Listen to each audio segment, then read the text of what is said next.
Seperti yang kita ketahui, saat ini hampir seluruh dunia sedang dilanda sebuah pandemi yang cukup mengkhawatirkan, yaitu pandemi COVID-19. Tidak terkecuali negara kita tercinta, yaitu negara Indonesia. Kasus COVID-19 pertama kali muncul di Indonesia pada tanggal 2 Maret 2020. Dengan adanya virus ini telah memaksa pemerintah Indonesia untuk melakukan upaya-upaya untuk memutus rantai penyebaran virus COVID-19.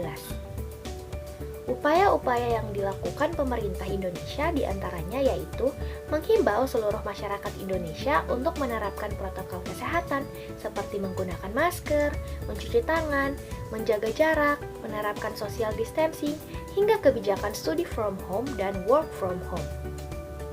Adanya virus ini juga berpengaruh terhadap kesehatan mental, seperti kecemasan, depresi, dan trauma. Selain itu, penelitian oleh Sagita dan Hermawan 2020 menemukan bahwa kesepian di masa pandemi COVID-19 termasuk dalam kategori yang tinggi. Kebijakan pemerintah Indonesia yang terbaru untuk memutus rantai penyebaran virus COVID-19 ini yaitu dengan mengajak seluruh masyarakat Indonesia untuk melakukan vaksinasi COVID-19. Nah, kalian udah pada tahu belum mengenai kebijakan pemerintah yang satu ini? Kalau belum tahu, yuk kita bahas lebih lanjut. Apa itu vaksin? Nah, sebelum kita membahas lebih jauh, yuk kita bahas pengertian vaksin terlebih dahulu. Vaksin adalah produk biologi yang berisi antigen berupa mikroorganisme atau bagiannya atau zat yang dihasilkan yang telah diolah sedemikian rupa sehingga aman yang apabila diberikan kepada seseorang akan menimbulkan kekebalan spesifik secara aktif terhadap penyakit tertentu. Manfaat dari kita vaksin COVID-19 buat apa? Manfaat dari kita melakukan vaksin COVID-19 yaitu yang pertama, mengurangi transmisi atau penularan COVID-19. Yang kedua, untuk memberi perlindungan tubuh agar tidak jatuh sakit akibat COVID-19 dengan cara menimbulkan atau menstimulasi kekebalan spesifik di dalam tubuh. Yang ketiga, menurunkan angka kesakitan dan kematian akibat COVID-19. Yang keempat, mencapai kekebalan kelompok di masyarakat. Yang kelima, terbentuknya kekebalan kelompok ketika cakupan vaksinasi tinggi dan merata di seluruh wilayah. Dan yang terakhir, dengan menguranginya virus COVID-19, maka perkembangan ekonomi semakin lancar. Nah, jadi siapa saja sih yang boleh dan tidak boleh divaksinasi COVID-19? Vaksin diberikan hanya untuk mereka yang sehat. Ada beberapa kriteria individu atau kelompok yang tidak boleh diimunisasi COVID-19.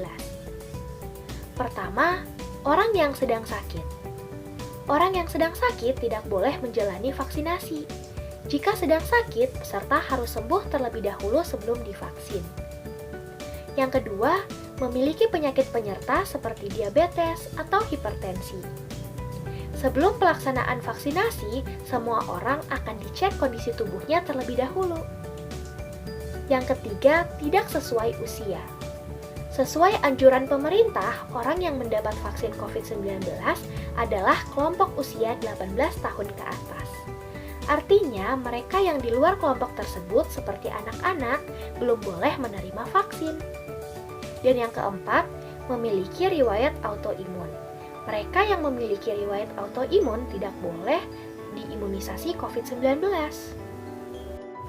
Sebelum kita mendapatkan vaksinasi, kita perlu mengetahui dulu nih fakta mengenai vaksin COVID-19. Fakta yang pertama yaitu vaksin COVID-19 aman dan efektif. Hal ini dibuktikan dengan sudah adanya izin penggunaan pada masa darurat atau Emergency Use Authorization dari BPOM. Fakta yang kedua yaitu vaksin COVID-19 suci dan halal. Hal ini dibuktikan dengan statement dari Komisi Fatwa Majelis Ulama Indonesia atau MUI Pusat yang menyatakan bahwa vaksin Sinovac hukumnya halal. Nah, gimana? Sekarang udah lebih paham kan mengenai vaksin? Jangan khawatir lagi ya, pastinya pemerintah sudah menjamin kesehatan dan keselamatan kita. Oh iya, jangan lupa juga ya untuk menjaga kesehatan dan menaati protokol kesehatan. Terima kasih.